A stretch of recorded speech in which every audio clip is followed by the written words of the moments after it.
ని-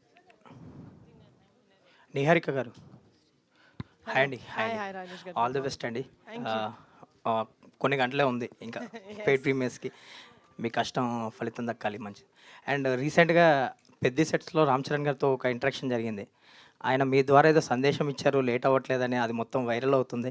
యా. ఏంటి, ఏం చెప్పారు? అంటే అండ్ మా ఆ సినిమా రాకాస గురించి. మా ప్రమోషన్స్ చూసి మేము ఎంత ప్రమోట్ చేస్తున్నాం మా సినిమాని, అది ఎంత వైరల్ అవుతున్నాం మేము ప్రమోషన్స్ చూసి, మా అన్న కూడా చెప్పేసి ఇది కూడా లేట్ అవ్వట్లేదని చెప్తే మా వంతు మేము చేసాము. సో సెట్కి వెళ్ళారు కదా, ఏంటి ఏమైనా ఎక్స్పీరియన్స్ చేశారా? సీన్స్ ఏమైనా చూడడం జరిగిందా? ఆ సినిమా గురించి ఏంటి? సెట్ లోపలికి వెళ్ళలేదండి. It was a conscious choice. ఎందుకంటే లోపలికి వెళ్తే మేము ఎక్సైట్ అయిపోతాం యాజ్ ఫ్యాన్స్. లైక్ లేదు మేము ఇక్కడే ఉంటాం, మీరే రండి అయిపోయాక షార్ట్ అని. సో నిహార్ గారు రాజేష్ ఉంటుంది అట్లా, పర్లేదు నాయుడు గారు.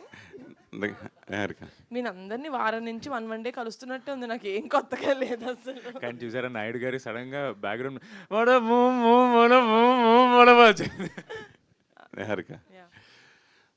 ఈ సినిమా పర్టికులర్గా జనరల్గా ఆర్టిస్ట్ డేట్లు ఎన్ని రోజులు కావాలితే అంటే 10 రోజులు అయితే 10 రోజులు, 20 రోజులు 20 రోజులు తీసుకుంటారు. కానీ మీరు చరణ్ బాబుతో చెప్పినప్పుడు ఈ సినిమాకి ఆర్టిస్ట్ డేట్లు 30 రోజులు అయితే మేము 60 రోజులు తీసుకుని ప్రమోషన్ 60 రోజులు చేసామని చెప్పారు. అది నిజంగానే తీసుకున్నారా? నిజంగా అంత రెమ్యునరేషన్ హీరోకి ఇస్తున్నారా?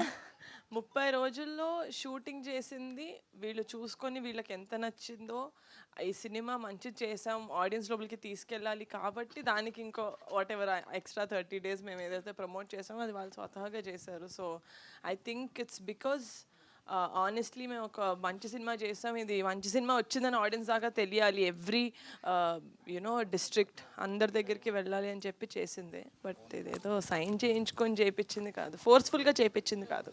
నేనైతే రేంజ్ రోవర్ కోసం చేశానండి. అది అర్థమైంది కదా, బయటపడ్డారు.